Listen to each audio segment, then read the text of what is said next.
Assalamualaikum warahmatullahi wabarakatuh. Innal hamdalillah nahmaduhu wa nasta'inuhu wa nastaghfiruh wa na'udzubillahi min syururi anfusina wa min sayyiati a'malina.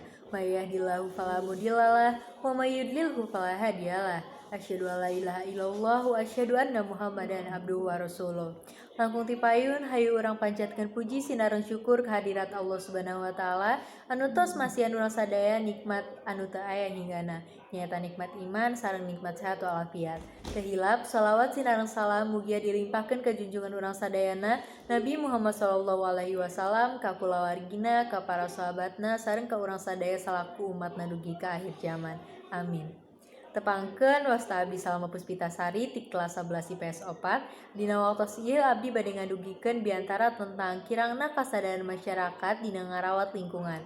Urang sadaya sering ningali keayaan lingkungan urang dinu keayaan ngakhawatirkeun. Contona jalan rusak, sampah ngalayah di mana-mana, lingkungan kumuh sareng seueur keneh keayaan lingkungan lamun ku urang ditingali kondisina memprihatinkeun. Nu nyebabkeun kitu teh lantaran seueur masyarakat anu micen runtah di mana wae. Petugasna kurang tegas sareng seueur deui faktor nu nyebabkeun lingkungan urang jadi kumuh.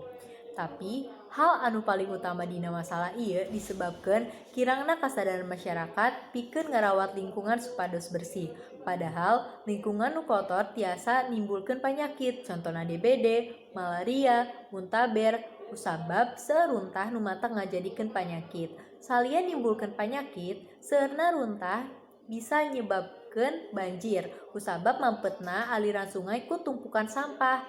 Urang teu tiasa nyalahkeun pamarentah jeung petugas kabersihan wae dinu hal ieu.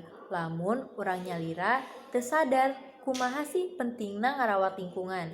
Jadi mulai ti ayeuna hayu urang masihan dukungan ka pamarentah dina ngawujudkeun lingkungan anu bersih tur nyaman.